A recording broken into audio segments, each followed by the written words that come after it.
Hello everyone, welcome to the UKBIMA South webinar with BSI. Hopefully you can hear me and see me and you've got slides on your screen. I'm very pleased to be holding this event with BSI again. This is the third one we've had this year and so far it's been really well attended.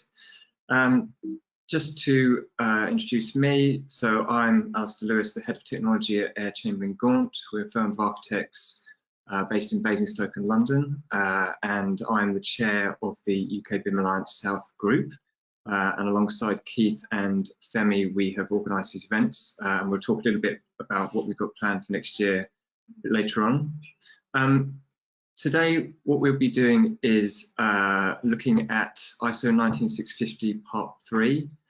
This standard we feel is fundamental to the development of the operational phase of projects, and we'll be looking very much at the organisation and digitalisation of information for a building or an asset. So this is a key aspect of the standards which have been coming out. First up, we've got Rob Hine and Dan Rossiter speaking from the BSI about the standards landscape and giving people an overview of that and the work that BSI do. I'm delighted to have David Churcher, who wrote the new standard. He will be joining us at 12:35 or just after to run through his thoughts on that and give a much more in-depth view on that. So it's absolutely great that he can join us for that for half an hour to go through that. Following on from that, John Adams will be going through a kind of a case study and a sort of example of how PAS 1192 Part 3 and the ISO 19650 Part 3, how they were kind of possibly working in action, and giving us some of his insights into that. At the end, I'll do a very quick summary, talk about our plans for next year and go through that, and then we will have a Q&A.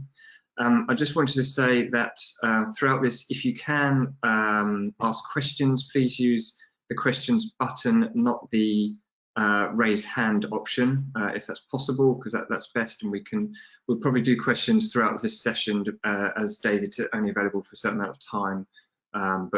Yeah, please ask questions and we'll get to answer those as best we can. We are recording this session and it will be available on the BIM Alliance YouTube website. So you'll be able to revisit it and share it with your friends afterwards. And as I say, I've got Q&A at the end, so we'll go through much of that, and a lot of the panelists are staying to answer your questions. So that's enough from me. I hope that was all okay. I'm going to hand over to Rob now, who's going to discuss the work that the BSI are doing. Thank you very much indeed, Alistair. And I'm just putting my video on so you can see me all a bit hunched there. Good afternoon, everyone. It's really nice to virtually meet you. I'm going to see if I can take control of these slides and move them along a little bit. Okay. There we are. Technology never lets me down. So before we get into the standards themselves and look at the standards landscape, I thought it would be useful just to give you an overview of BSI. I'm sure most of you, if not all of you, have come across BSI before in the past.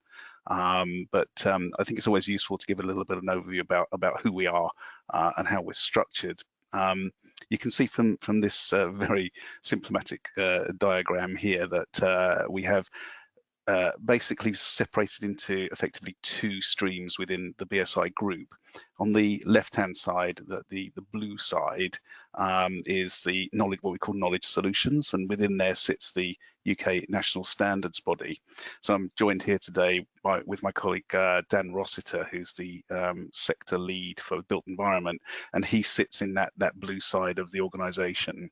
And I'm on the red side of the organisation on the right there, which is the assurance side, where we help organisations to implement the standards that are developed on the left-hand side there. People do often ask, how can BSI as an organisation certify to standards that they develop? It's quite a short question with a very long answer, but put it in its simplest terms, we don't actually obviously write the standards ourselves. What we do is to facilitate their development, but we do also have a very strict code of conduct which separates those two parts of the business, so that the assurance side on the right there don't benefit commercially from that activity. and that's very strictly enforced, as it should be. If we have a look at a little bit more about the organisation, a lot of people think that BSI is a government organisation, but we're not, never have been. We are incorporated under Royal Charter, which is that nice coat of arms crest that you see there, and that happened in 1929. What that effectively means is that we're wholly independent as an organisation, and we're non-profit distributing. So any profit that we do make as an organisation is put back into the business to develop new solutions for industry. This means in reality that we don't have shareholders, which allows us to be hugely independent, but also quite innovative in our approach, which has stood us in good stead, particularly in recent times with the unfortunate COVID-19 situation that we're all experiencing at the moment and continue to experience. We have implemented some measures to make standards more readily available, and working with the government to put some webinars out there to help industries as much as we can. So if you'd like to know more about that, then please do contact us and we'll guide you in the right direction through our global website. We are a global organisation. We changed our name from the British Standards Institution to BSI a number of years ago to more accurately reflect that status. We have offices in over 50 countries currently, and clients pretty much everywhere in the world. So this allows us with a network of organisations and local offices to serve industry more effectively by providing expertise governed by the BSI codes of practice at a local level. So that's a little bit about BSI and who we are. I'm going to hand over now to my colleague Dan, and he's going to talk a little bit about the standards landscape. Thank you, Rob. Afternoon, everyone. So obviously, as part of what we do on the national standards body side of BSI, we curate thousands of standards.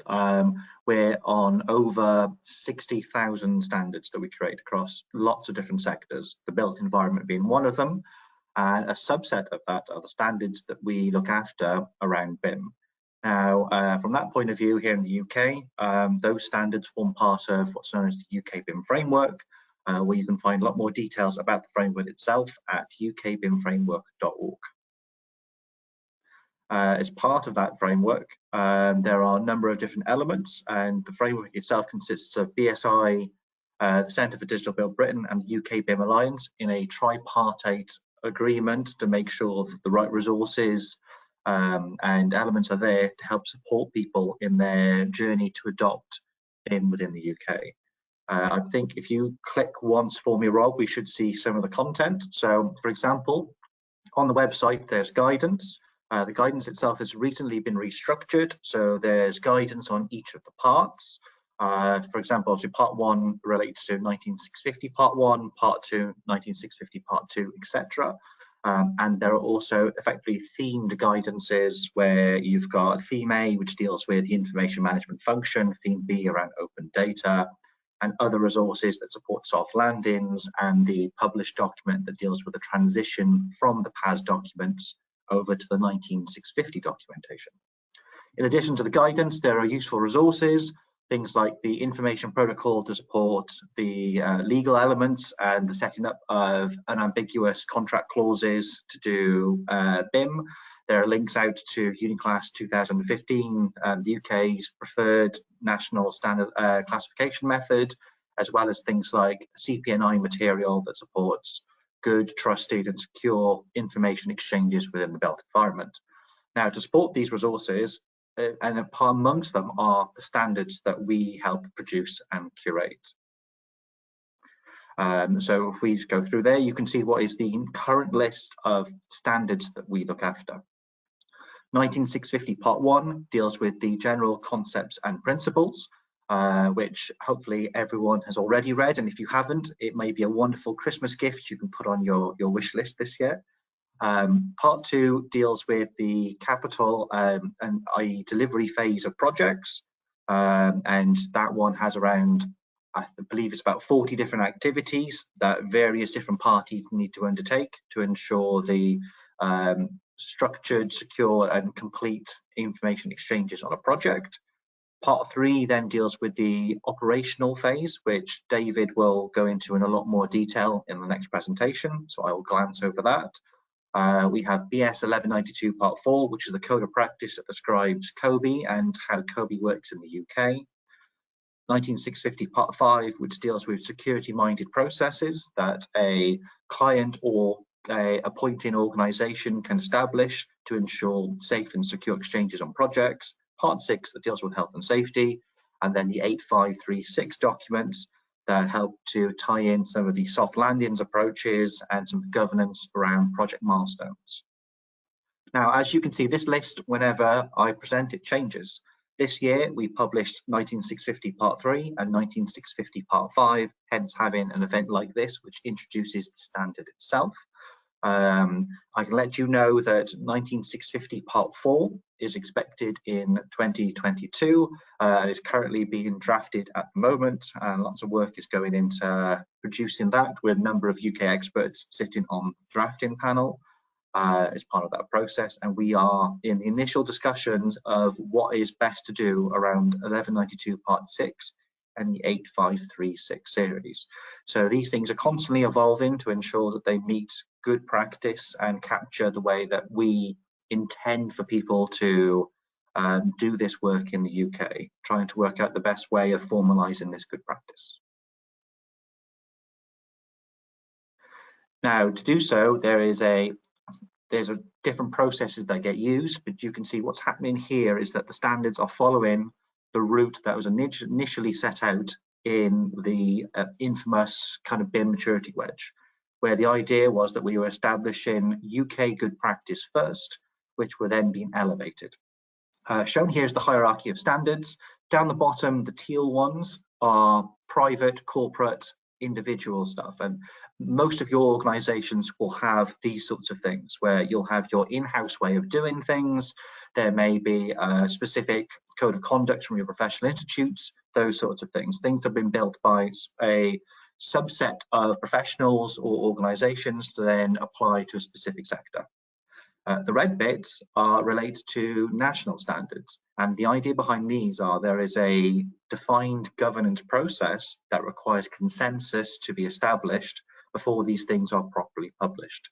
You can see down the bottom we've got the sponsored standards, things like the PASs, and what happened was that these were produced as part of the 1192 series, and then decisions that can then be made after the 2-year period for a PAS as to whether to continue it, to elevate it to a British standard or an international standard as part of that process. And what we've seen with 19650s was that they started as PAS 1192, went up to ISO and became ISO 19650, came down to Europe and became EN ISO 19650, and then came down into the UK where they became BSEN ISO. So the fact then that there is consistency nationally, regionally and internationally to ensure that we have this kind of one standard, one world approach around information management.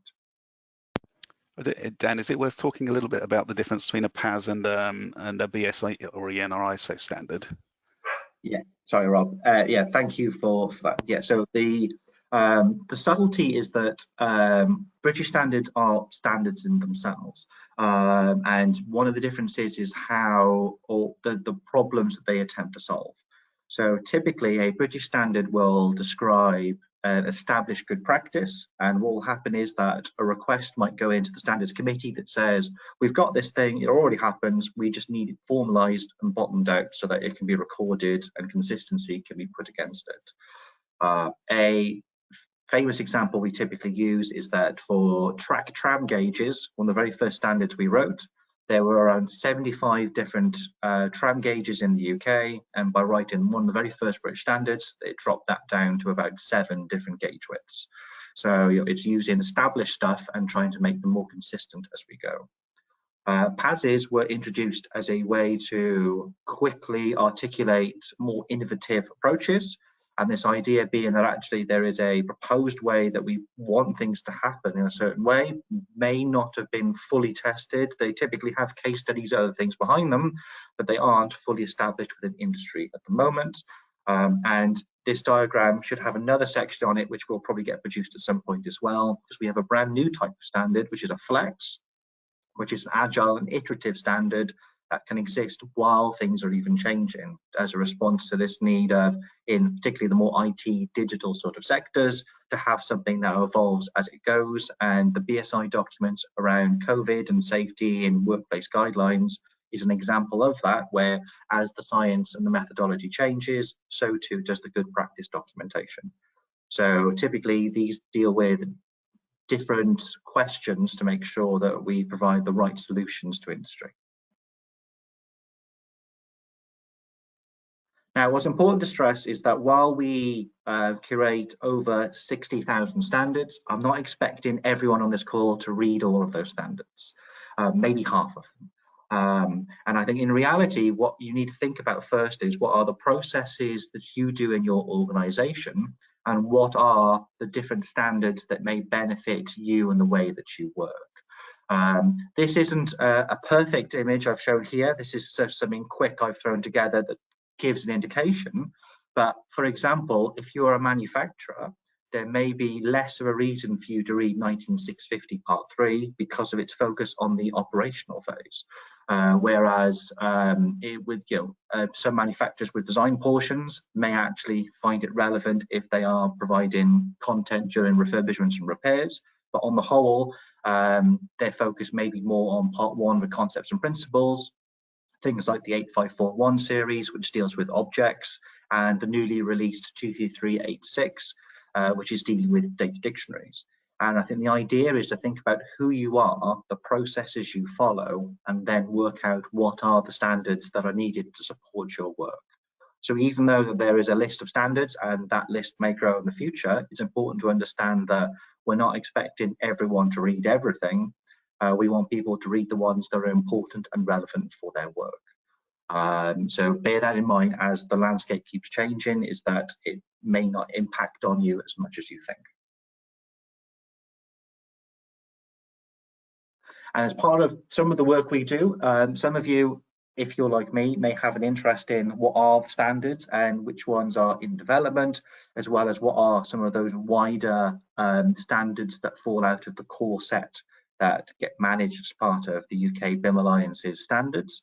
If you go to the UK BIM Framework website, under the resources section, there is a link out to a live Google Sheets document that lists all the standards that are under the remit of the BSI's B555 committee, which deals with all the standards relating to digitization of information within the built environment. And as part of that, you can see standards that are going through public consultation, nearing their publication, as well as other more established standards as part of that process. So by all means, feel free to go to that link and have a look at what are the full list of standards. From memory, there are about 60 in there at the moment. But as mentioned, in theory, they are specific to certain people doing certain aspects of work, maybe pointed at software vendors, at design consultants, at people who produce objects or data templates. So there's a varied mix of audience as part of that. They link together in supporting this idea of how we structure information within the built environment. So it's well worth a look if you're interested in the wider landscape. And the reason I push this wider landscape and try to connect all these things together as a whole is because BIM isn't a standalone topic. It is part of everything that we do. Shown here is an image I like to share quite often. It followed a piece of research being done by the Design Wiki, whereby they looked at the links from different web pages and did a heat map showing the relationships between those different topics. For example, here you can see that theory and design had a lot of cross references, showing that actually a lot of the theory pages linked out to design and vice versa. Notably, you can see that there's a small island at the very top that doesn't appear to have many links out to anything, which are the pages relating to BIM. Now, this is a core problem that we've started to face in industry, because people start to say things like BIM projects, BIM data, and those sorts of things, where, to be frank, there's no such thing as a BIM project, and there's no such thing as BIM data. There's data related to a project, and there are projects, and it depends on how much structuring or how much information is needed by someone, but all these things can be done in various degrees. And that's reflected in the 19650 series through the use of things like shall consider. because this idea is that actually on smaller, simpler projects, that some of these things actually might be quite quick to resolve, where on larger, more complex projects, they may take a considerable amount of effort.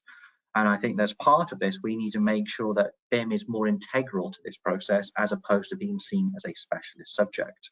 And the ISOs are one way that we're going to be able to do that. The reason for that is because now that we have these standards being formalized at ISO, other standards could cross-reference them. Reaching into the back of my mind somewhere, in ISO 55001, there is a section on information requirements.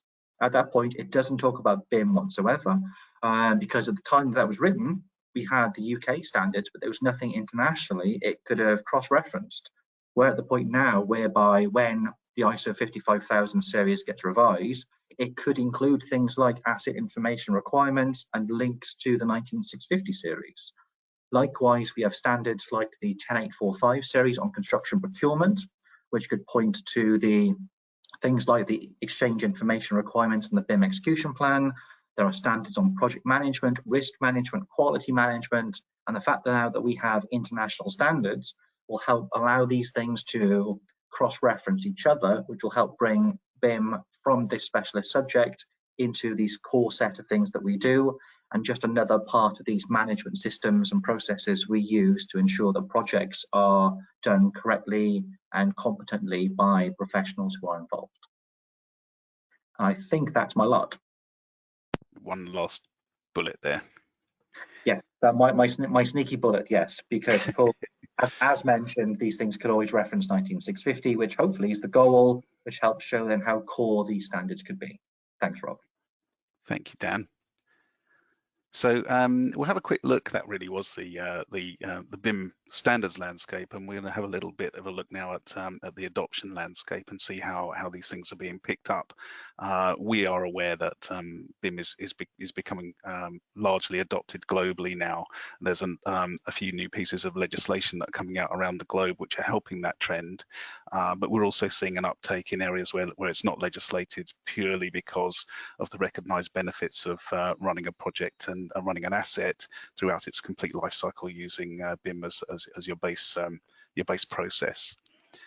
Before, if you cast your mind back to the time when we were allowed out, I was doing the BIM circuit and talking about where are people on their BIM journey, and what we quickly established was where you are on your BIM journey is whether you're ahead of the curve or behind. It largely depends on what you're doing, who you're doing it with and for, and where you're doing it. So there's a number of different variables in there to establish if you are on track with your BIM journey or not. I think before you take a look at that, it's probably important to establish what your BIM journey is or should be. And this is how, in another simplistic way, how we see organizations that we work with implementing a journey for their BIM solutions. So the first step, really, we think, is to obtain a copy of the standards and to read the standards. You might think that that's quite logical, but you'd be surprised how often we deal with organizations who don't do that. But that would certainly be our recommendation. And as Dan mentioned, you have access to those standards or links through to those standards and other information on the UK BIM framework. So please do have a look at that.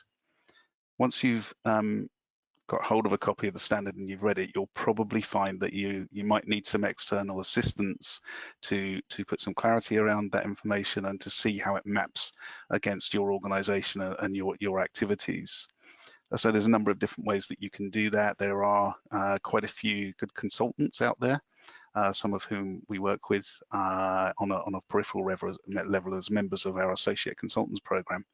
And there's also a lot of information out there. Again, the UK BIM Framework's a great place to look, but you can also look at training, and there's quite a lot of good training courses around at the moment. BSI have a few. There's a quick snapshot of them there. So we do an introduction training course, we do specific training courses, and all the way up to courses where you can gain a qualification if that would be of value to you and your organization. So that those qualifications actually sit at personal level, not organizational level. We'll have a quick look at certification. I know that the BIM Alliance would probably agree that the certification landscape is a little bit like the Wild West at the moment. It's very difficult to identify what would be the right certification solution for you. So, you know, that's going to need a little bit of research while we're waiting for UKAS to establish the accreditation criteria for certification. My only recommendation would be that you do research into the certification bodies to find the right organization and the right certification that suits you and your business and your requirements.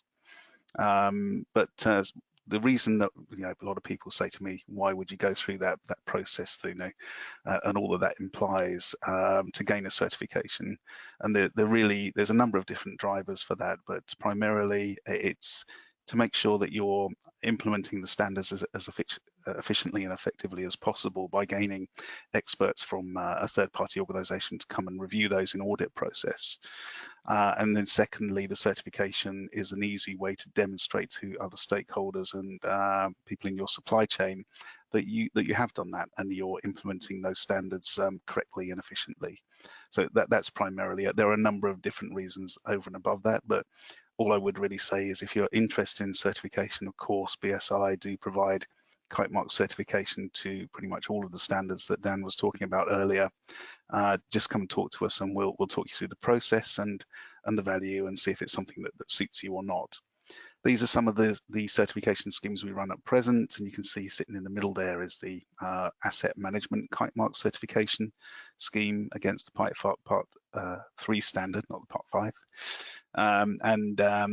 It's quite a good one. I mean, they're all good, but this one's a particular favorite of mine, and it effectively serves as almost an MOT for the asset information, or the information in the asset information model for the asset. So if you're selling it on, not only does it, you know, help you to manage and maintain that information as effectively as possible, but when you're passing an asset on, then people can be confident that the information in there is accurate and useful.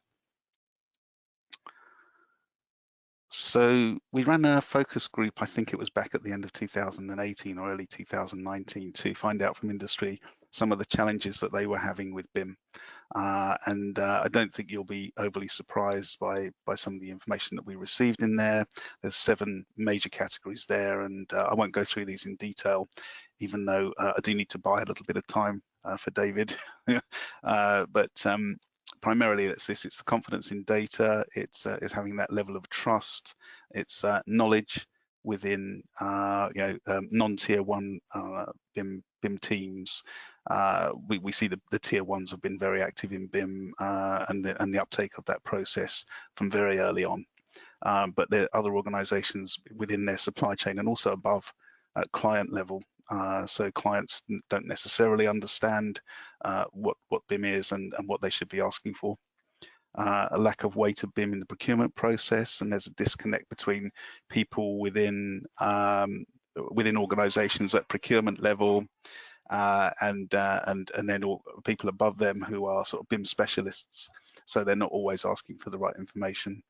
And then having that top-down approach, I mean, there has to be a clear understanding of the value of BIM before it's pushed down through the organisation at C-suite level. So, as I say, not really a surprise in any of that feedback. But in order to establish where you are on your BIM journey, there's lots of support that's available out there. The UK BIM Framework is a fantastic place to start, but lots of organisations have created tools that can help you to do an assessment of your BIM maturity. This is BSI's one, so if you'd like to complete that and get some support from BSI, then please do just let us know. It's effectively a very short questionnaire that you fill in, and then we'll give you an email address to return that to. We'll do effectively a desktop assessment of that information, and then we can contact you back with our suggested course of actions to get your BIM journey on track as we see that. We also commissioned a report, again, I think this was the back end of 2018, on digital transformation, and which is also a good read. It's free to download on the website, so please do that. But within, I think it's on the centerfold, there's a self-assessment questionnaire in there, which you can just use as a gauge for where you are on your BIM journey, just to make sure that you're on track with everything. But I always say, really, at the moment, it's very much about educating yourself, going out and finding as much information as you can. There's lots of it out there. The mere fact that you attended this webinar today gives a good indication to us that you're active and you're looking for the information, which is really the first step. So keep on doing that, build up the information that you need, and then contact organisations like BIM Alliance, Centre for Digital Build Britain, and BSI to gain support if you feel it's needed. And I think that is my last slide. This is our contact details for Dan and myself. Please do feel free to email us anytime, and we will help you as much as we possibly can. So, okay. Rob, thank you very much for that. We're a little bit early for David Churcher to join us.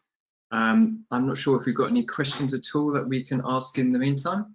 I have a couple of questions, but David has just joined as well, so just to so you can have that conversation with David. A couple of quick questions. What certification would be beneficial for graduate architects to get into the job market?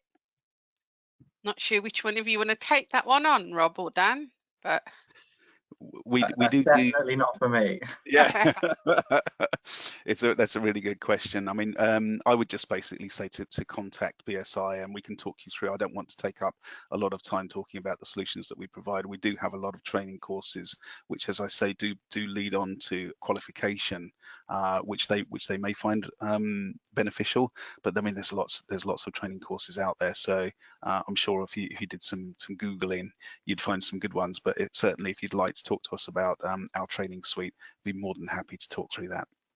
Okay, thank you. And then the other one is, what's happening with kite marking in relation to part 3? So we already had a kite mark scheme against the PAS.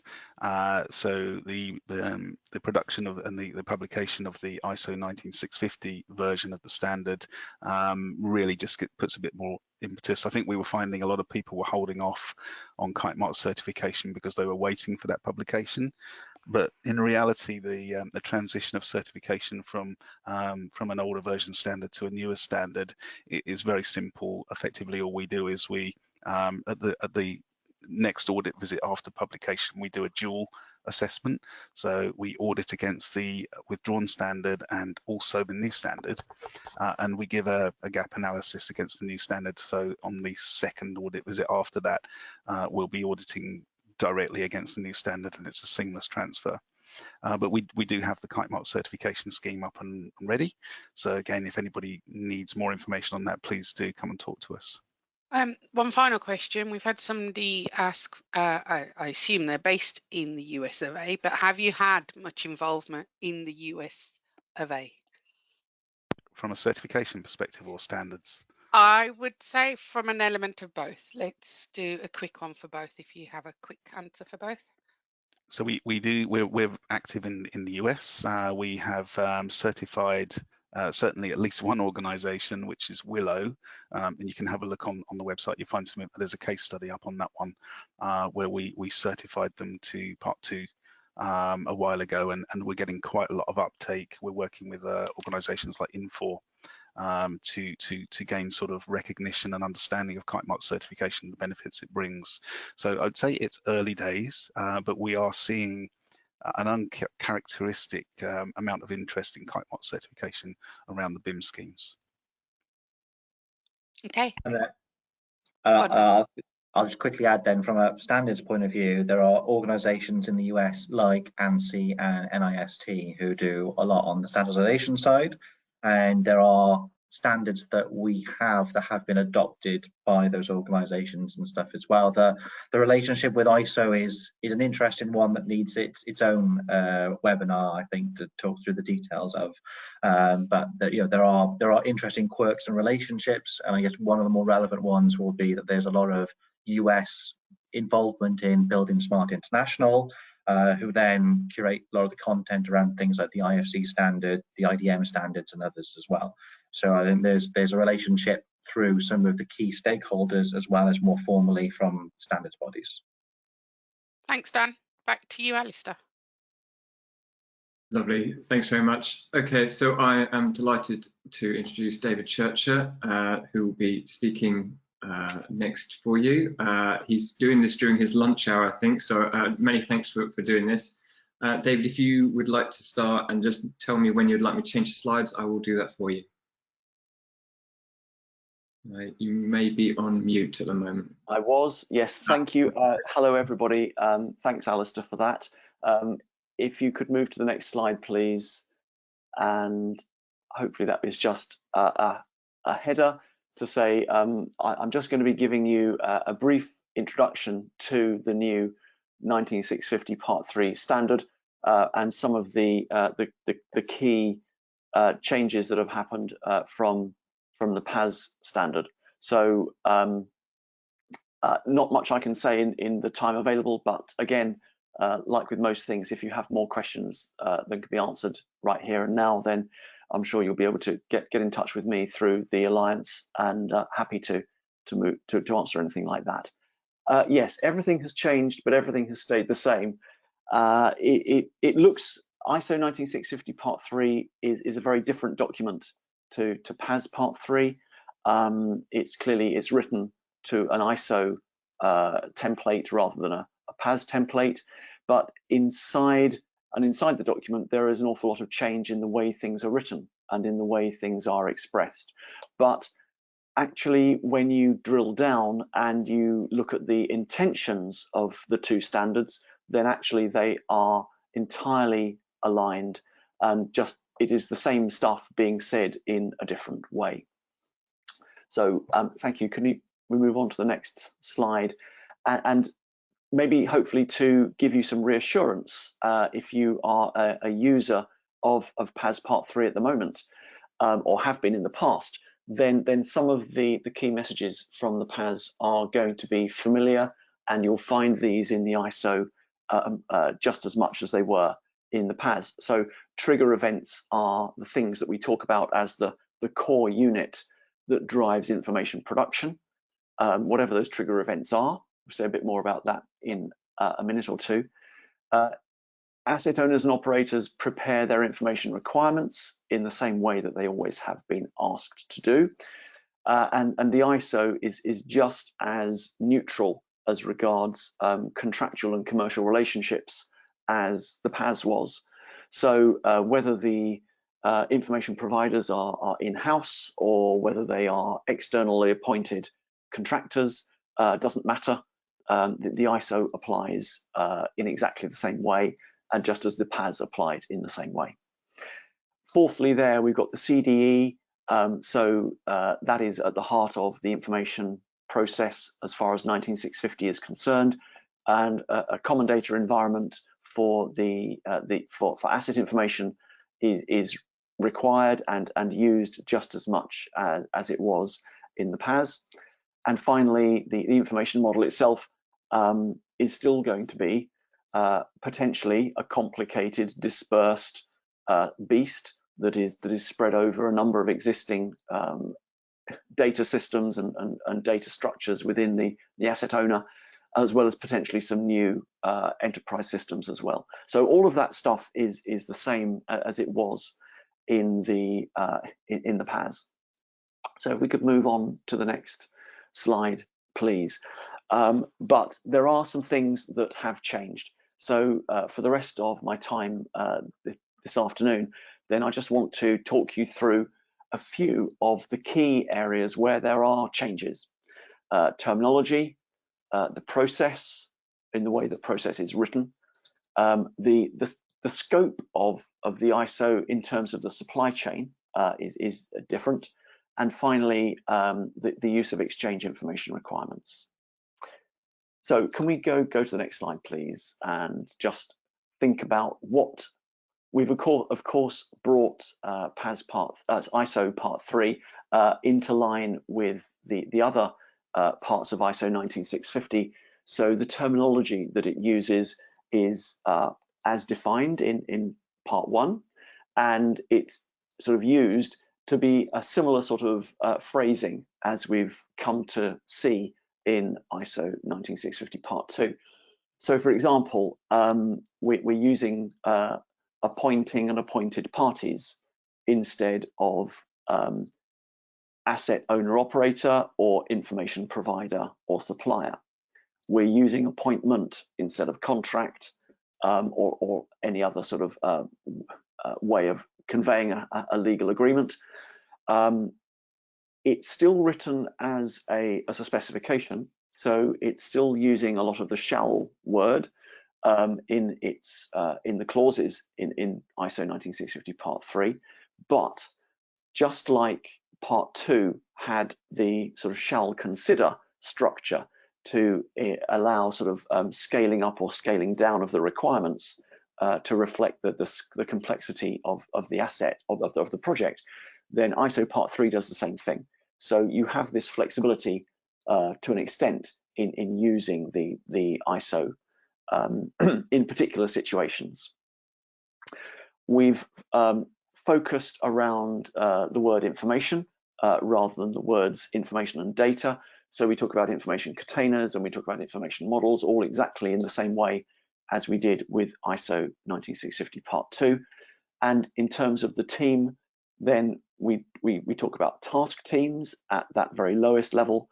We talk about delivery teams at that sort of intermediate level with a direct appointment from the appointing party, and then the whole group together is now called an asset team rather than a project team, which is really probably the big change in that regard. So it is a lot of the same words used in exactly the same way. So if you're familiar now with ISO 19650 Part 2, then it should be quite straightforward to pick up and read and understand Part 3. Thanks. Let's move on to the next slide, please, which is where things do get a little bit more complicated than they were in Part 2. So we have an 8-step information management process, and in order to align with the complexities of asset management, facilities management, it has been structured into these 3 different pathways. So we have a pathway at the top with a little B in the corner, which is for those trigger events that are foreseeable and can be planned for in advance. So these are things like regular maintenance activities or annual inspections, or even things that are maybe not regular but can still be planned for, like a removal and a refitting of a major piece of plant. At the bottom, we have the pathway for trigger events that are not foreseeable and or it's not suitable to plan for them in advance. So these might be breakdowns, unexpected breakdowns, or adverse weather events like storms or floods, or possibly changes to legislation, things which come along from outside, which you can't plan for in advance, but you have to react to them. And the difference you can see is where the little circle with a pentagon inside it, where that sits in that pathway. It's either halfway through, if you're able to plan in advance of the trigger event happening, that the little circle with a pentagon is when the trigger event takes place. Or if you're on the bottom pathway, you have to wait for the trigger to happen to know what it is, and then you can plan to respond to it. So that's when it comes up front. And down the middle, we have a new pathway, which is about acquiring an asset from a third-party owner. So that is a slightly more complicated approach to the steps, but the 8 steps are actually still pretty much the same. So if we can move on to the next slide, please, Alistair. Then we have the steps are still divided up into these little blocks, and these are the same blocks that are used in the Part 2 standard. So we have the prepare step, which is for the asset owner, the appointing party to look after at the very beginning. And then once the information management process is underway, then each of the pathways, upper and lower ones, has a procure, a plan, and a produce set of activities, which are either partly for the appointing party and then increasingly for the lead appointed party and their delivery team and the appointed parties to respond to. And as you can see, a lot of those activities are carried out at the appointment specific level rather than just once and then forgotten about. So these are the steps that happen again and again and again every time an appointment is made or every time a trigger event occurs. But there is that initial stage to prepare, which is done obviously at the beginning, and then at the very end there is a review decision of which is actually the diamond with an L in it, which is really to allow the appointing party to formally decide, do we still have an interest in this asset? Do we still need to keep managing information in relation to it? And if not, then the whole thing can stop. But if yes, then we have the opportunity to, we go back to the beginning, potentially to start again, back to step one. So that is a slightly more complicated arrangement for those information management process steps. Can we move to the next slide, please? And now we want to look at another of the new aspects of ISO 19650 Part 3, which is that it actually puts a lot of requirements on the supply chain. PAS 1192 Part 3 was pretty much almost entirely written for the asset owner or operator. So it didn't really touch on the supply chain at all. They were in there, but they weren't named as the owners of any of the requirements and therefore needing to do anything, particularly brought out in the PAS. The ISO is very different in that it goes down to that next level of detail. And as well as identifying all of the things that the asset owner has to do as the appointing party, it also identifies all the things that the lead appointed parties and the appointed parties have to do in their delivery teams.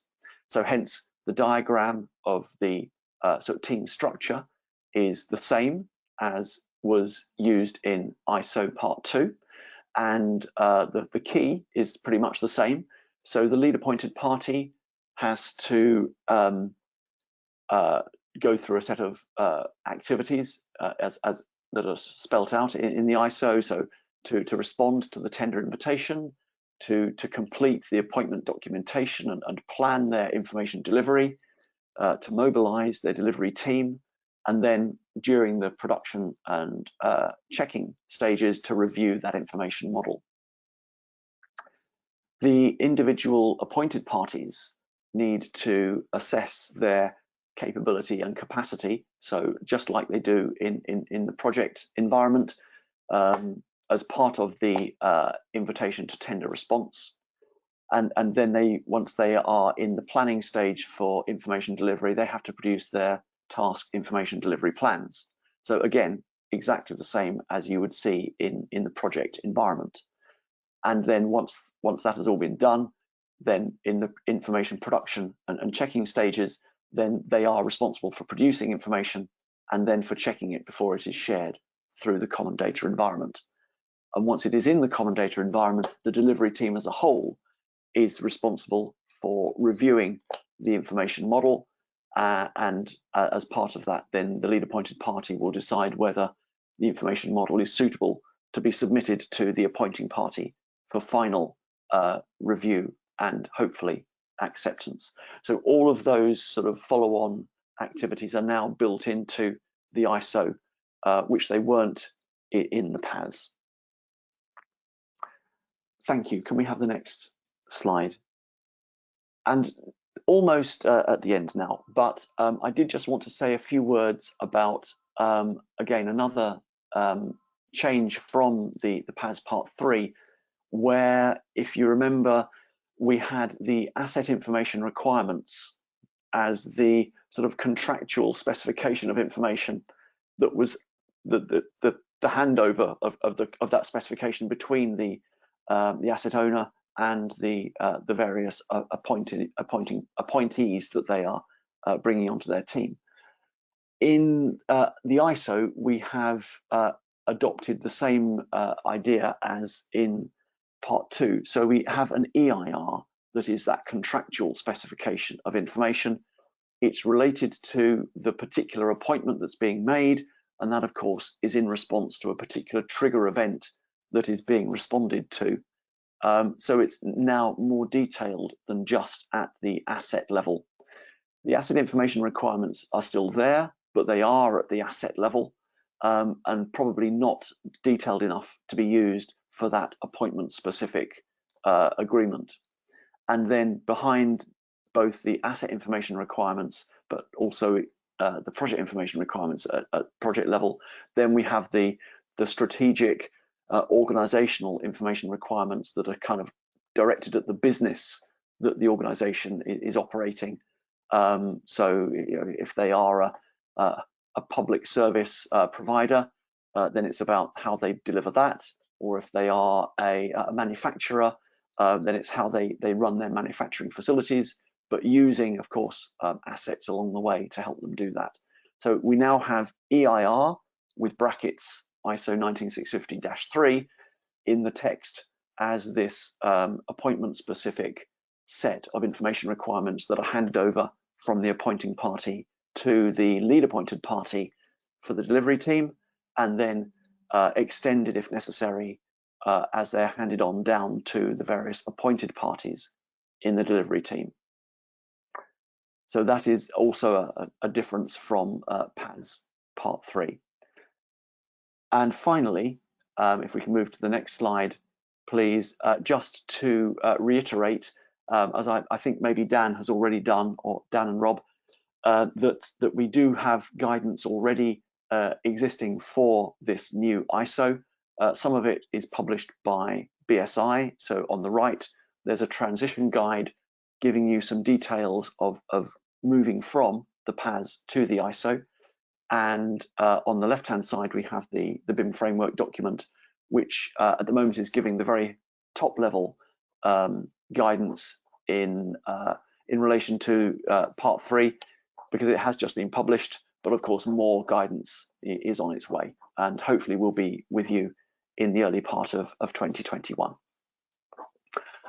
Thank you. Next slide, I think that is my last slide. I do have a few moments. As Alistair mentioned, I'm actually delivering a training course today. So we are in our lunch break, and so I'm able to join you just for about half an hour. But that does, I think, give time for a couple of questions if there are any. But if there are questions that arise later on, then I think Dan has very bravely volunteered to field them on my behalf. And if he can't answer them, then I'm sure he'll feed them back to me, and I will try and get answers back to you. So thank you very much for that. I hope that was instructive for you as a sort of an overview. But if you've got any questions, then I'll do my best to answer them.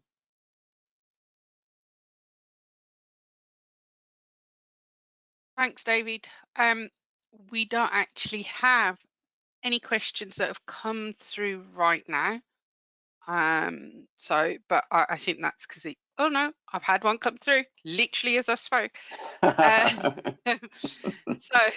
how does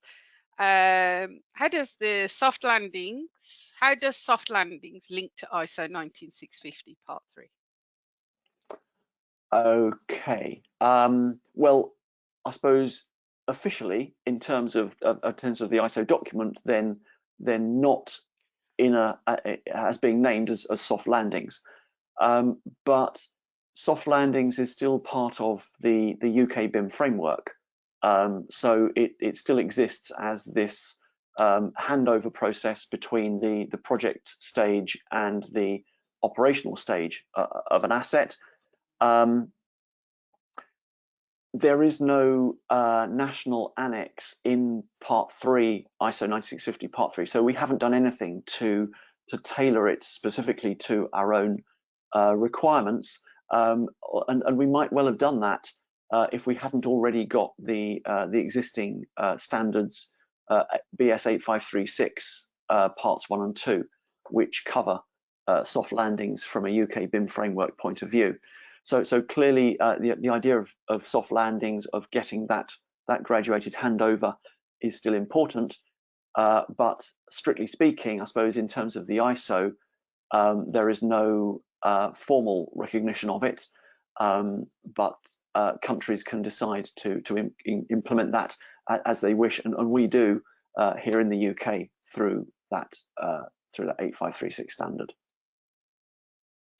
Okay, thank you for that. Who came up with the idea to incorporate supply requirements into Part 3? Oh, that would be telling. Well, it kind of was a decision that made itself, because the international working group that has been responsible for overseeing the development of ISO 19650 Part 3 agreed at quite an early stage that it would be beneficial if ISO's Part 3 and 2 sort of mirrored each other as closely as they could, simply to try and make things easy for readers. And ISO Part 2 goes down into the level of detail for the supply chain. So it was natural that we would then try and do that in ISO Part 3 to match.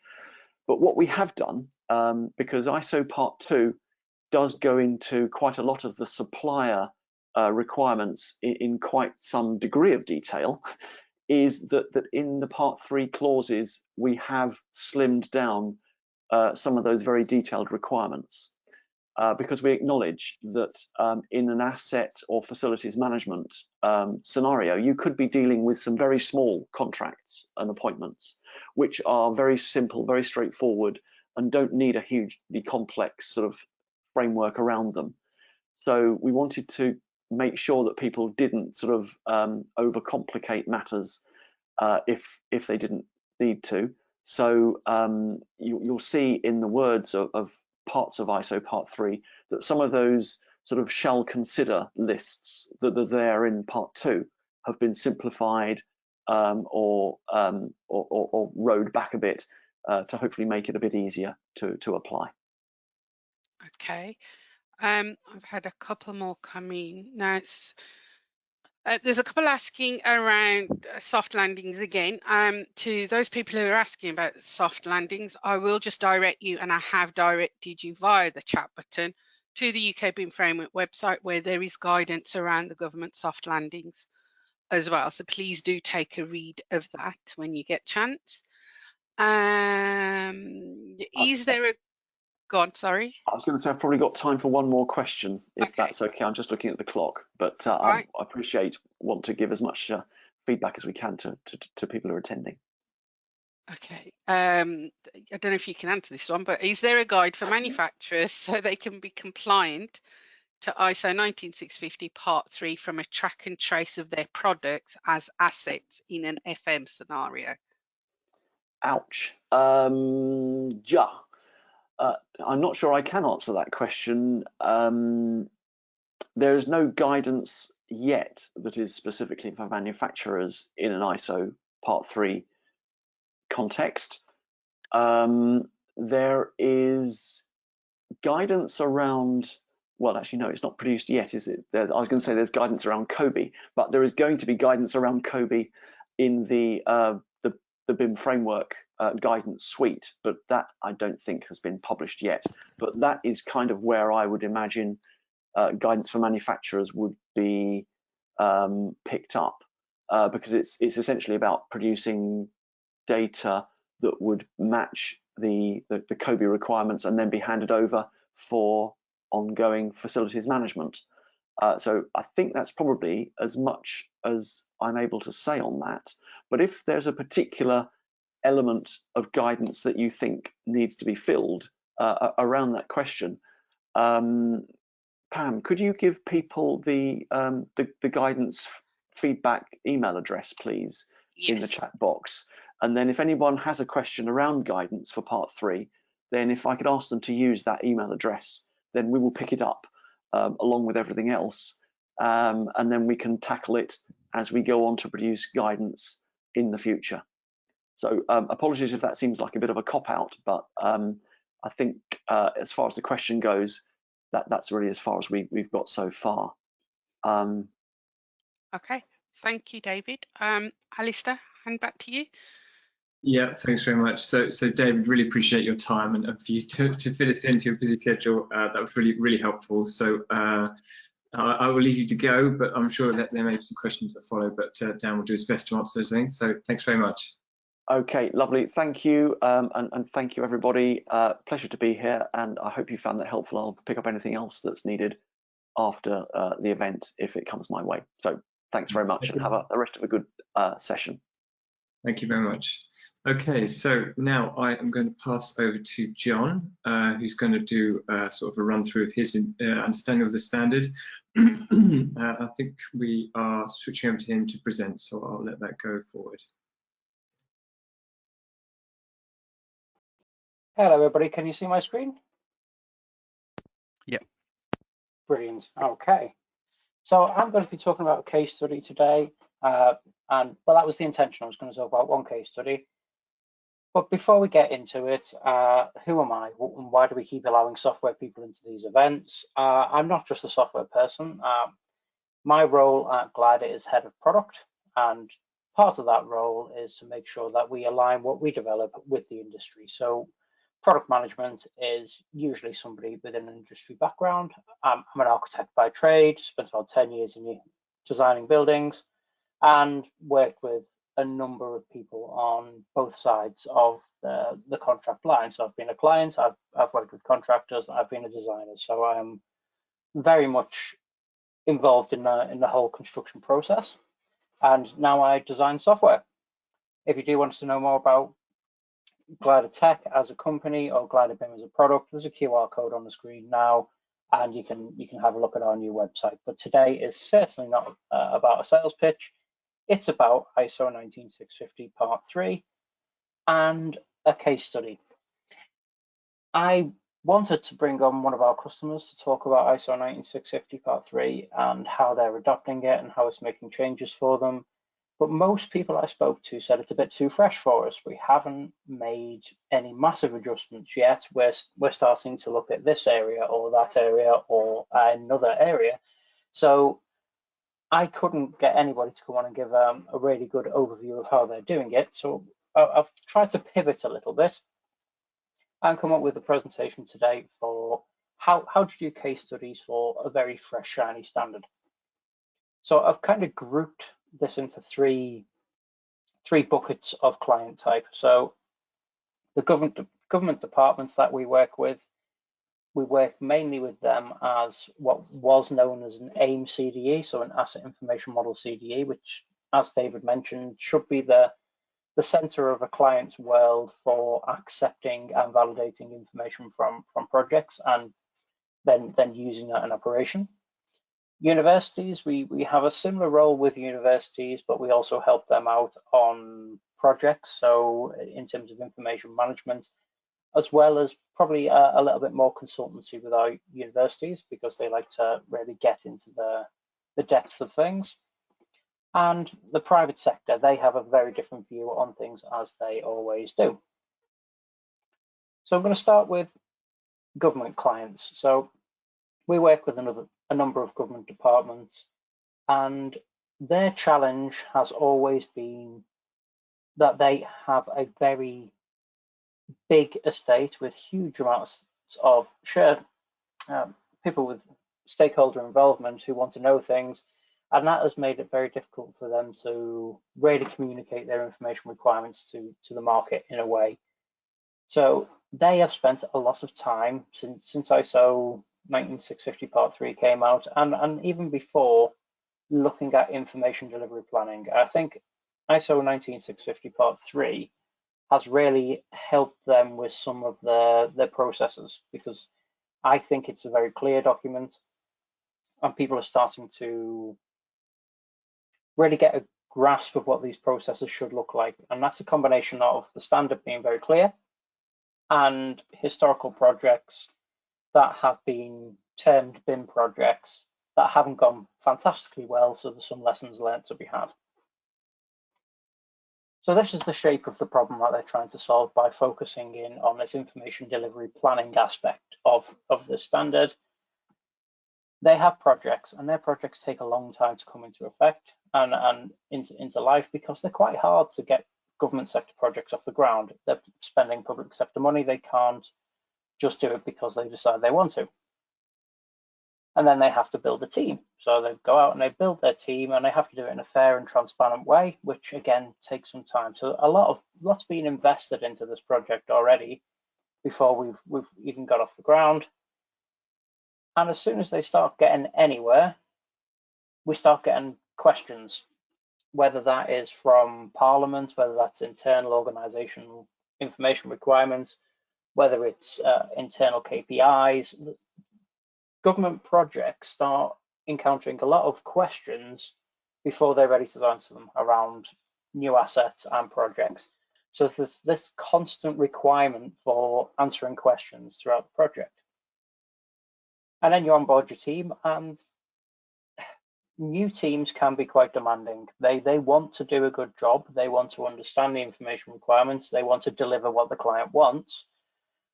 But because previously, not all of the PAS related and BS related documentation that's been created by government departments has been brilliant, because it's been a big ask, as I mentioned earlier, to get it right. There's some gaps, and the supply chain start asking questions. So now we've got questions coming from the supply chain and questions coming in from internal and external parties about this project. And it's getting a little bit overwhelming already, and we haven't really started. Then we actually get going. We kick into what I like to call a project bamboozleum, because it's quite messy. Projects are messy, and there's not too much we can do about that. We can certainly start making them better, but it's lots of people doing lots of things. We can digitize them. We can change workflows. We can certainly record things better, but it's still a lot of people trying to put a project together. Still getting harassed for answers from above. People need answers.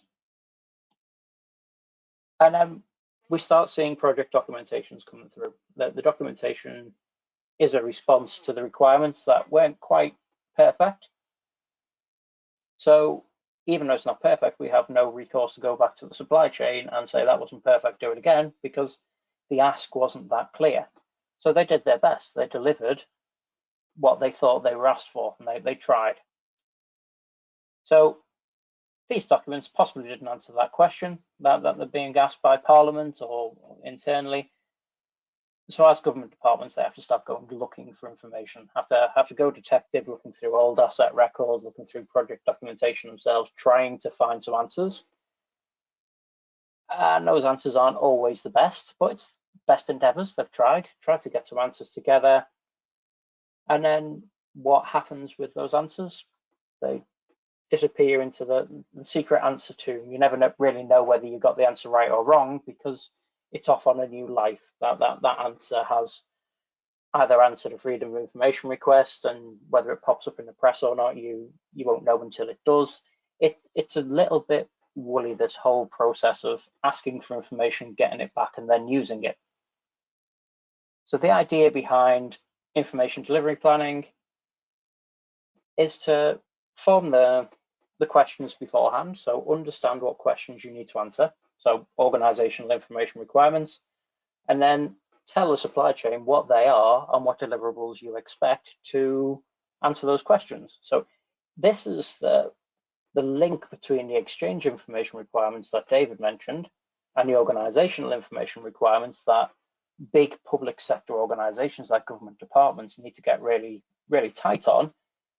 They need to exist in a connected manner. So if a new requirement emerges, we need to be able to update those exchange information requirements. So we have this process called information delivery planning. So I'll dig into a little bit more of the detail here, but the crux of this is we can make the people asking the questions happier, and we can make the project team happier by having formal requests in a sensible, structured way. So this is one of the diagrams from the guidance document for part 3. And this guidance document has some really good diagrams in it.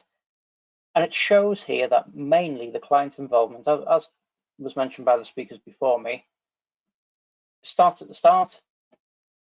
and it finishes back with the client. So we have a number of activities at the start, identifying requirements and telling people about the requirements, and then it goes into the project. It doesn't disappear into the project because we've got the government soft landings approach. Somebody from the client side will be involved in everything. We do have that core theme, and we're not trying to move away from that at all.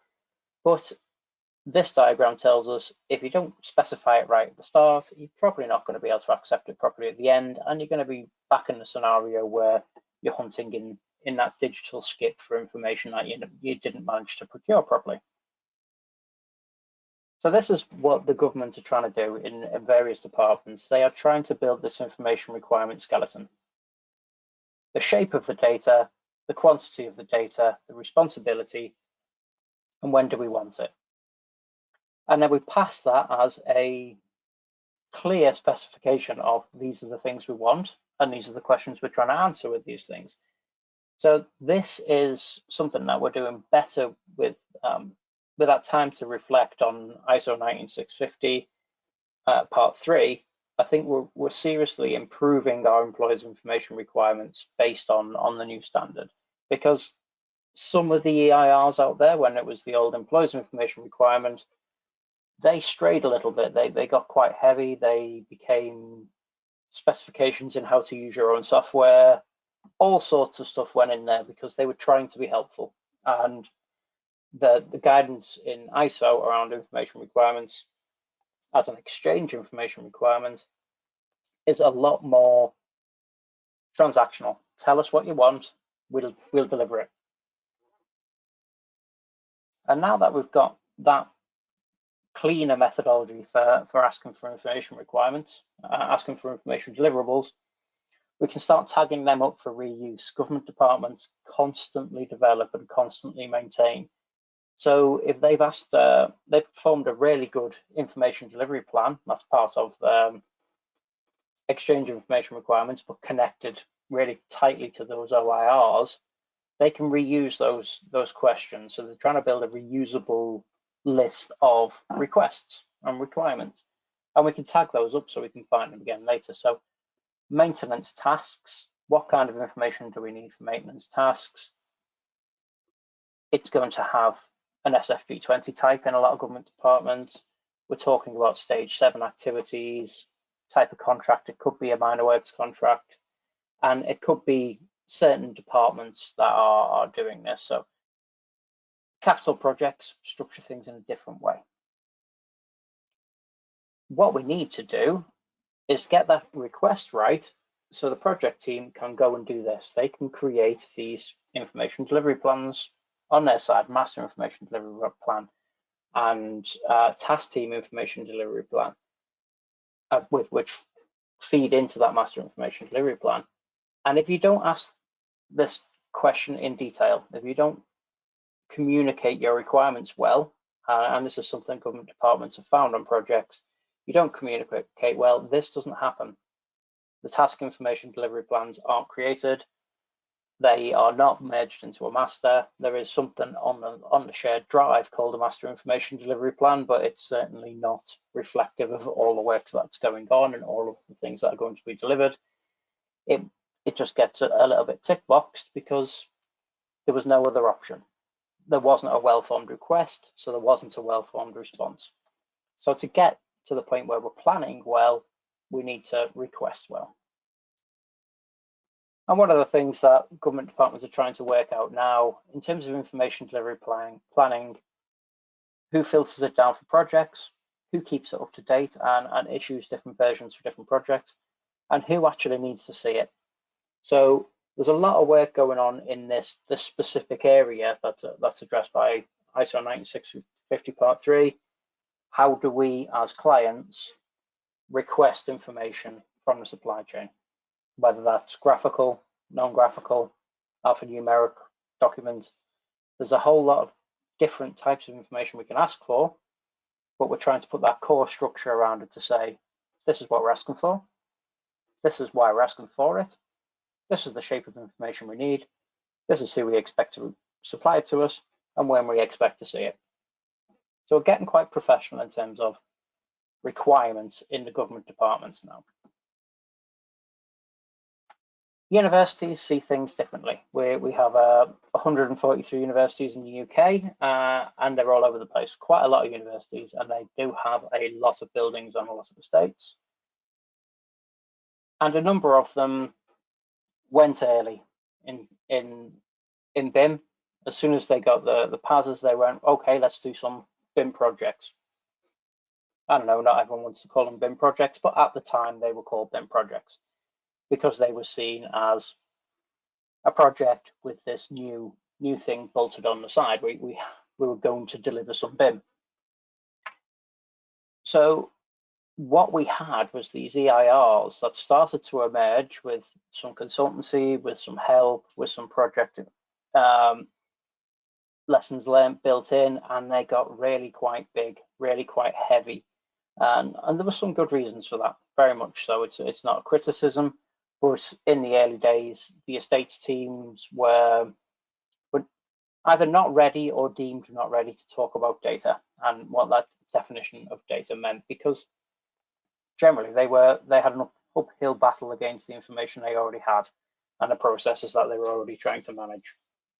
They weren't really amenable to the discussion about data. And some universities weren't willing to, say, go at this from an angle of thrift. They wanted to capture as much data as they could about their buildings because they might use that data for research. They might need it later on for asset management and planning in lieu of the estates team telling them exactly what they want. So we understood that that was the case.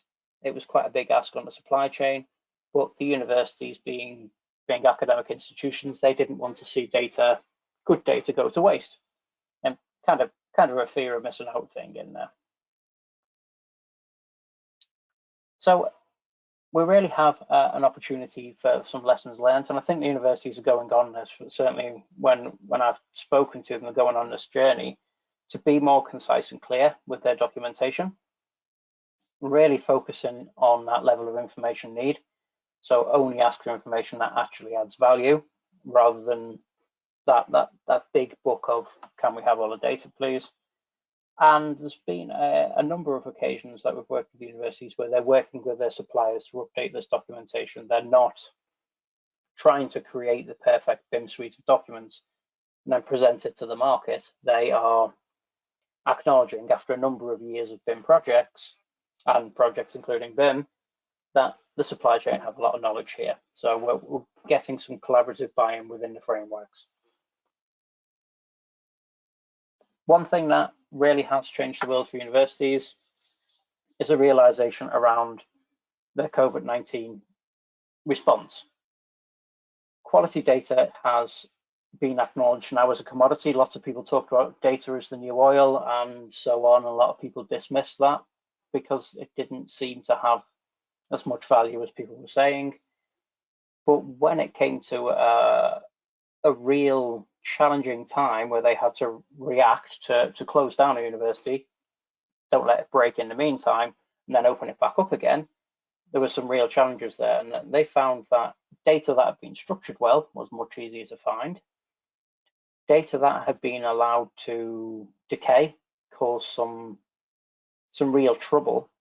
And if you need to change the way you're using spaces, and you need to do some pretty radical space planning exercises to work out social distancing, you need that spatial information and you need it to be correct. So there's some real lessons learned there. And the importance of trigger events. So the diagram that David went through with ones you can plan for and ones that you can't plan for, nobody really planned for COVID to happen, but there was a number of things that I think we can acknowledge that could have been done better around larger estates in the past that came to light in this scenario. I was speaking to a university recently, I wouldn't name names, of course, but to keep the estate mobilized during a lockdown, they had a lot of volunteers to help keep the place alive, and that was going around flushing toilets and just generally keeping buildings working. And there was information saying go to this building and flush this toilet, and that toilet was no longer there. So there was some waste there. There was real life, our records are wrong, was coming back to the estates team. And that a lot of that was 2D information that just wasn't right. So the value of keeping that 2D information has been brought up to date. It's been brought back into light for a lot of universities. And the importance of using this ISO approach of identifying trigger events. There's a really nice list in part 3. I think it's section A3. Don't quote me on that. I think it's section A3 around different types of trigger events. There are, of course, more, but that's a good list to go through to get you thinking. So this was a challenge, certainly a challenge. One of the other things that our university taught me was when they were trying to reopen, they were putting posters up to tell people with one-way systems, that kind of thing, add one-way systems into the university, and they told people to put posters on walls that had been removed. So there was quite a lot of churn that was identified. So there's been quite a lot of realization in the university market around the value of keeping that data up to date, requesting good information in the first place, so we know that this information is going to be responsive for us, and then what trigger events mean that we need to go out and change this information. Capturing data is all very well and good, but if the data comes out of tandem with the drawings or the models, then we have a challenge. So people are really looking at this again now with a new lens from the standard. And the final section of clients that I'd like to discuss is private sector. We're working with a lot of private sector businesses at the moment, and it's a lot of smart building stuff that we're getting involved in. People want highly efficient, smart buildings, and this is progress. This really is progress. It's the road towards digital twins. Certain businesses have brought us on to help as a digital twin consultant, with a view that by the time we finish these really long projects on massive buildings, that we can get some real benefit from connecting the data we're capturing in our system and connecting that with the building itself. So I'm not trying to sell the concept of digital twins as all done and dusted, but we're starting to move towards it. And the reasons why. Responding to the climate change is starting to look like good business for companies. It's good PR, and it stops the waste of valuable resources. No business wants to power a load of lights that aren't helping anybody, especially in a time when buildings and their use is changing very, very rapidly. So how flexible these workplaces need to be. I think smart buildings is being seen as a really good opportunity to keep city centre office building typologies relevant in changing times, and it just makes good sense. And the fact that the technology has crossed the chasm in terms of sensor technology, structured data technology, big data analysis, these things are here now. We haven't got many brilliant examples of them all being wired together into a hugely successful digital twin, but we're starting to see these emerge now. And the skills are available. We are starting to see roles like master systems integrators entering the construction industry. So that overarching view of how we take data and tie it all together for good results. And that's in the acknowledgement that cities are changing as well. So smart cities, new skills, new technologies, and a climate emergency. It's all looking for big businesses that they would be mad not to go down the smart buildings route in many cases. And we know from working with these clients, they have frustrations about what they call BIM projects, where they have tried to create good documentation around the PAS suite and the old BS, to try and get their supply chain to deliver what they want. And it's not always been perfect. There's been elements that have seemed wasteful because they have left too much tolerance in that documentation, and other people didn't manage, the teams didn't manage to deliver really valuable data in all cases. And we're starting to see some new things come in that are adding some structure. So we've got platform design and modular starting to disrupt the industry at long last. So we're starting to see structured data being created earlier. So the use of that structured data to maintain the project and actually deliver value throughout the project and not break it, rather than getting to stage 5 to start creating that information. We are seeing a different pattern emerge. And it may sound a little unfair, but I believe the private sector are seeing these slightly more clinical documents that we have in the ISO as an opportunity to tighten the screw and really firm up requirements and say, this is the data we want it delivered like this, we need it, otherwise these smart buildings can't be connected how we want them to be connected. So you do it, we'll check it, and we'll make sure it's right, and we're going to use that data, and we're going to pay you when it's right. So we're starting to see this firming up in a we're not going to accept incomplete COBE and misaligned models anymore. And the reason why is these digital twin projects that we're starting to see start really won't add the benefit we want them to add if we get it wrong. If we don't get the data structures right and we don't monitor that information management piece really well and make sure that the information is delivered properly, we're not going to see successful projects. And obviously nobody wants to invest significant amount of money into delivering a smart building and delivering a really great data set to not be able to connect the two together. So we're starting to see people use the ISO as a framework to avoid trouble more than anything else. So that was all I was going to discuss today around the government sector planning, universities looking at what they have and how they maintain that data set and that record set, and the private sector starting to move forward. So I will hand back to Alistair at that point, and hopefully we've got some time for some questions. Thanks, John. That's really great. Really good and interesting presentation. So thanks very much for your time with that. I should hopefully have taken back control as a presenter, I think. And I'm hoping you can see my screen. Just this summary and thanks on it. Yes, there you go. Okay. So thanks very much to all of our speakers today. I think that's been really interesting and helpful. I'm hoping that the audience has found that the same also. This is our third event that we've run this year with BSI, and we've had, I was just thinking about it, we've had over 500 people attend these webinars. So it's actually been our most successful set of events we've run ever in the last 7 years. So really appreciate all those of you who have attended and contributed to that. That's been really good, I think.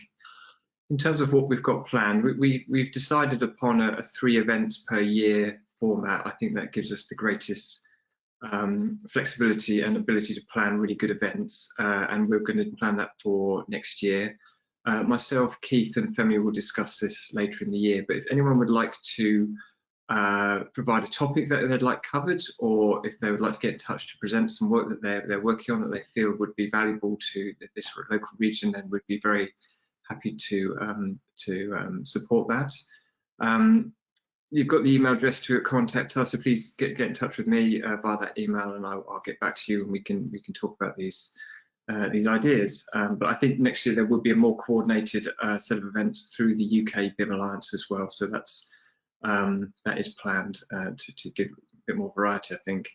I wanted to, before we move on to the questions, just to thank all of the speakers today. So we've had Dan and Rob from the BSI. I think that's a really helpful introduction to the standards. I think David Churcher, I really appreciate his time coming in, particularly as he's doing other events as well today. I'm hoping you got a lot from that. I think it was really excellent to have the author of the new standard to come and speak with us. And John from Glider also talking about the standard and kind of in use, which I think is really valuable, because I'm sure many people are hoping for clients to really engage with this and have a much better framework for their projects. I wanted to say 2 special thanks. So Pam Bandel from the UKBIMA Alliance has done absolutely loads of work helping to organise these, set up the events, manage people registering and queries and questions, and she's done absolutely loads. So I'd like to say very special thanks to her, and also to Rebecca Constable from the BSI. She's also been involved behind the scenes with all of the organisation and coordination with the BSI. And I think that relationship has really led to these events being very successful. So a really big thanks to both of you for that. I'm going to move on to the questions and answers session, and hopefully we've got some questions available for people to ask. And if you have got any questions, then do ask them now. If you'd like to ask any of the presenters their thoughts or any sort of queries you had from their presentations. Thanks, Alistair. So we have a couple from earlier. So I'm going to ask Dan. I can't see Dan at the moment, but I'm assuming he's still there. Dan, one of the questions from earlier was specifically for Dave Churcher, but there was a lot of discussion around soft landings. Are we looking at an ISO at all for soft landings at all? Somebody wants to know. So it's, I think the short answer is not at the moment, as far as I'm aware. And the difficulty is that soft landings originally came through BSRIA in terms of a lot of the early stuff that they did as part of the soft landing stuff. It then got morphed into the government soft landings approach that we're doing here. And largely it's depended on the fact that we in the UK have got a plan of works. So it then goes into the respective stages and the activities related to it. And the production of BS 8536 was trying to bring those various plans of works together. So there are things like you've got Network Rails GRIP, you've got OGC gateways, you've got RIBA, POW, and because of all those things, you know, there were inconsistencies in how these things were being done, and that's what 8536 was trying to do, which is why that's mainly from UK point pushing a lot of the government soft landing stuff. At ISO, there is an ISO standard which is ISO 22263, so that's 3 2s start, which is about coordination of project information, which actually has a simplified set of work stages and inputs and outputs. So it's an interesting one to start with, but the problem that I'm aware of from talking to Building Smart members and people on ISO committees is that the way construction gets managed in different countries is fundamentally different to how we manage it in the UK. And you look at the fact that things like the NEC and JCT are national contracts as opposed to international ways of doing things because of everything from regulations, litigations, and other bits and pieces, that these things don't connect as well. So I think the difficulty will be to write something that you'd get international consensus on, because we could push the UK's documents up, but then if you have the Swiss or the French turning around and saying, well, actually, that's not how construction happens here, then that's where the difficulty comes in. And that's why, just because something is a British standard as opposed to an ISO doesn't make it any less relevant to the work that we're doing. And if anything, it might make it more relevant because it's actually then focusing on our markets and our people. But I'm not aware of any specific soft landings work, although obviously things like 55,000, the 19650s and others are all relating to soft landings. Okay, thank you. That was a long-winded no. That's fine. Question for John. You mentioned earlier that no clients were ready to share their stories and the work they're doing around Part 3. When do you think they will get to the point that they are happy to share this? How long do you think it'll take to implement and work with Part 3? Yeah, it's a good question. I think it's not going to be imminently, because they need to do the work, they need to share the work, and then they need to try it and see how it works on a project. So even a a small pilot project's going to take a few months. So I don't think we'll see too many case studies from live clients until the summer next year. If I'm honest, I think we'll start seeing people sharing their documentation for comments. We've got to a point where we're a little bit more open. I think that's something that the Alliance and the framework has done quite well, where people are happy to put things into the guidance documents and share it through that mechanism. So I think we'll probably see some content from the likes of BIM for Estates surface before the summer next year. But actual case studies, we used part 3, got good results, and this is what they've started to look like, months away yet. Okay, thank you. One final question that has come up is for you, Alistair.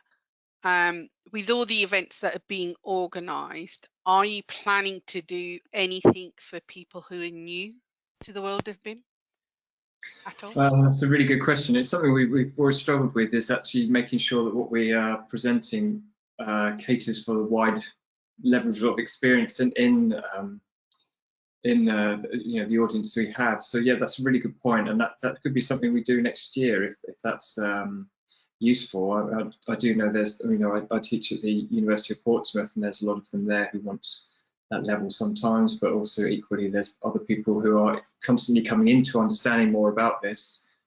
So yeah, I would be very happy to do an event next year like that. We could give that a try. Okay, thank you. That is all the questions that have come through, Alistair. Okay. I think just a quick jump in, Pam. We did a UK BIM Alliance BIM Back to Basics session not long ago. I believe that's available online, so that should be there for people to have a look at. Yep, that was on October the 5th as part of UK Construction Week. So they are still, all those webinars, I think there are 24 that week, are still available to view online on the UK Construction Week webinar website. So yeah, absolutely, they are there. And the other thing that I will add to that is that currently the communities team within the Alliance are planning a Back to Basics campaign, which will consist of events, virtual events at the moment, obviously, hopefully leading into some more face-to-face ones towards mid to late next year. But there is also plans for videos that are being produced, as well as articles, blogs, and advertising with the trade press, media partnerships with some of the trade press and some of the more generic press as well. So that, again, is a Back to Basics campaign, which is going live early next year. So yeah, that's the other one to add there. Great, that sounds fantastic. Okay. Well, I wanted to say a final thank you to all our speakers, so Dan, Rob, and John, who are here. So thank you very much for your time. You've invested quite a lot to join us. I know Dan, you've done this, and Rob have done this a couple of times as well, so really appreciated. I think we're going to stop there. Please get in touch if you need to via the email or the website for the UK BIM Alliance South group. And hope you all have a good rest of the year. And yes, it'd be great to actually catch up in person next year if it's possible. Okay, thanks very much. Bye all.